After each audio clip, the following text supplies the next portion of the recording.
Jail में बंद राजद के पूर्व विधायक की मुश्किलें बढ़ने वाली हैं। पीएमएलए के तहत रीतलाल यादव और इसके भाई पिंकू के द्वारा अवैध तरीके से अर्जित संपत्ति को जब्त करने की तैयारी चल रही है। इसके लिए पटना पुलिस को प्रस्ताव भी भेजा जा चुका है। बिहार पुलिस ने राजद के पूर्व विधायक को झटका देने की तैयारी कर ली है। लालू यादव के जेल में बंद पूर्व विधायक की करोड़ों रुपए की संपत्ति को जल्द ही जब्त करने की प्रक्रिया शुरू होगी और ऐसे में दानापुर के पूर्व विधायक और राजद नेता रीतलाल यादव एक बार फिर विवादों के केंद्र में आ गए हैं।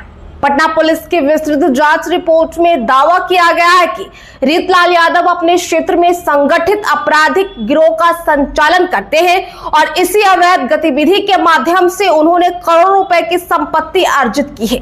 पुलिस ने यह रिपोर्ट ईडी को सौंप दी है और अब ईडी उनकी अवैध संपत्ति और मनी लॉन्ड्रिंग के मामले में केस दर्ज करने की तैयारी कर रही है। पुलिस की रिपोर्ट के अनुसार रीतलाल यादव और उनके गिरोह के अन्य सदस्यों के खिलाफ चार्जशीट दायर की जा चुकी है।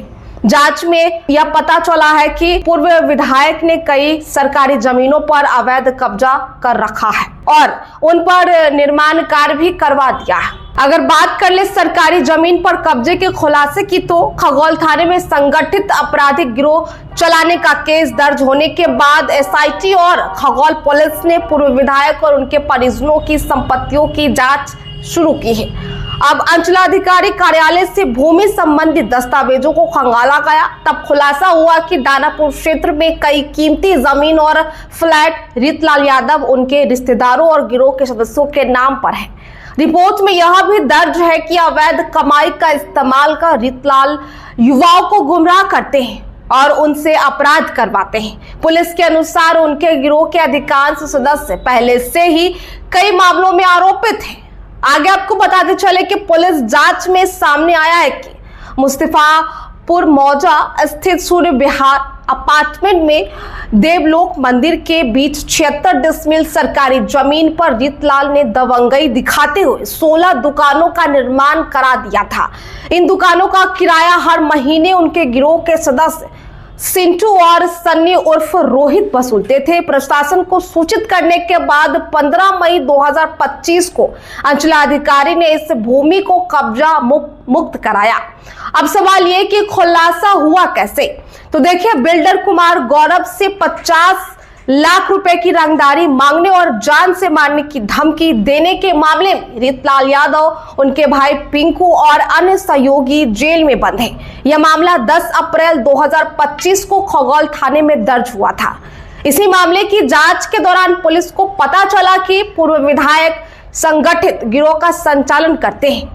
इसी आधार पर पुलिस मुख्यालय के निर्देश पर एक और केस दर्ज किया गया और ऐसे में पुलिस की रिपोर्ट में साफ दिखा कि रीतलाल यादव दानापुर विधानसभा क्षेत्र में जमीन मालिकों और बिल्डरों से रंगदारी मांगते हैं। धमकी, डर और हिंसा का सहारा लेकर उनकी गैंग वसूली करती है। इस टीम में टिंकू, विनोद, श्रवण, चिंकू और मंटू, सुनील, सन्नी और कई अन्य अज्ञात लोग भी शामिल हैं। जांच में यह सामने आया कि कोथवा मौजा में रीतलाल के गुर्गों ने 3 एकड़ गैर मजरूआ सरकारी जमीन पर कब्जा कर लिया है और लगभग 400 वर्ग फीट क्षेत्र के 4 दीवारी से घेर दिया गया है। स्थानीय लोगों ने इस जमीन को लेकर काफी आक्रोश भी जताया, लेकिन रीतलाल के प्रभाव और खौफ की वजह से कोई खुलकर शिकायत दर्ज नहीं करा पाई। इस गांव में रीतलाल ने अपने पिता के नाम पर राम शीश चौक भी बनवाया है, जो पुलिस के मुताबिक गैर मजरूआ नाम जमीन पर अवैध तरीके से बनाया गया है। पुलिस रिपोर्ट ईडी को भेज जाने के बाद अब मनी लॉन्ड्रिंग और अवैध संपत्ति की जांच भी तेज होने वाली है, जिसके बाद पूर्व विधायक के लिए यह स्थिति बेहद चुनौतीपूर्ण हो गई है। पुलिस ने कई सबूतों के साथ दावा किया है कि अवैध धंधे के जरिए अर्जित धन को जमीन और निर्माण कार्यों में लगाकर उसे सफेद किया गया है और अब ईडी की कार्रवाई से यह साफ हो जाएगा कि रीतलाल यादव और उसका गिरोह कितने बड़े स्तर पर अवैध रूप से संपत्ति अर्जित कर रहे थे।